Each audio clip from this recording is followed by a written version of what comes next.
Welcome back to Noon Edition, everyone. We are joined today by the Chief of Police here in Lima. And I know I'm relatively new to the area. I live about 40 minutes away, and I'm sure there are others who have moved here. Tell us a little bit about yourself, your background with the police department. So I've been with the police department for 31 years now, started in 1991. Went up through the ranks through the promotional process, the test-taking process, sergeant, lieutenant, major, and then as of June, the chief of police. So you're really fairly new at this position. Sure, 8 months, but prior to that, as a major, I worked 10 years closely with the previous chief of police, so I have a lot of experience in that regard. Sure, and 31 years on the force. You've been there, done that. Yeah, for sure. All right. Well, right now, the biggest topic, I guess, is recruitment of finding new officers like yourself when you started 31 years ago, but it's a lot harder today. It is.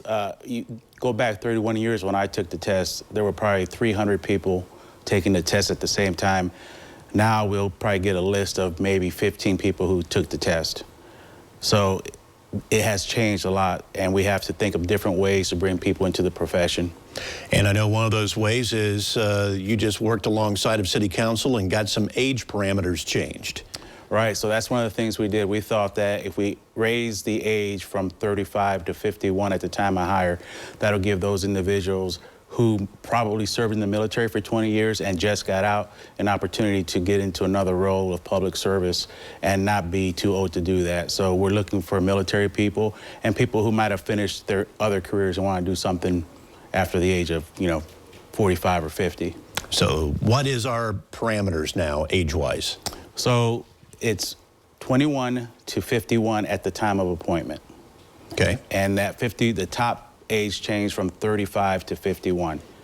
Okay, so let's say I'm 51 years old. I'm thinking this might be an interesting new career path for me to look at, but I'm worried because I have to be able to do the same thing that these younger, not troopers, but cadets are having to do. So you just told me, no, that's not the case. Well, we use the Cooper standards, and that is gender and age.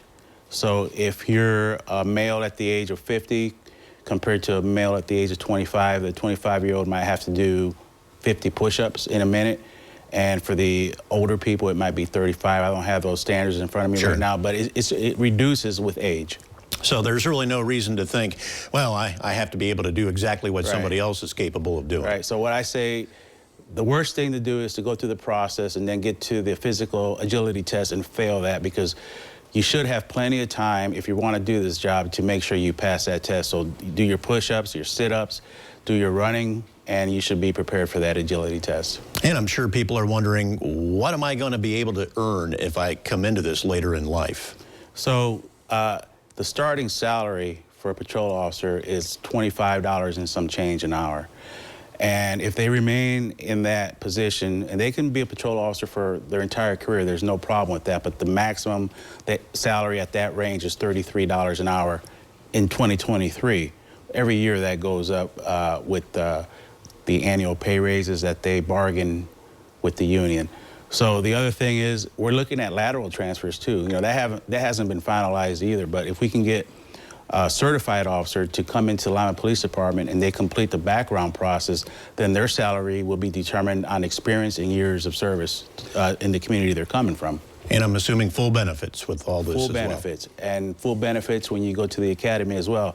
Sometimes these young people who come to us at 21 years old and they might have been working at a construction job or something and didn't have the benefits, if we hire them and we have to train them, we'll send them to the police academy at our expense. And we'll pay them a full first-year patrolman salary while they're there. Excellent information. If they want to apply, just call the Lima Police Department and they'll set you up. Stay tuned. Coming up next, medical news on Noon Edition.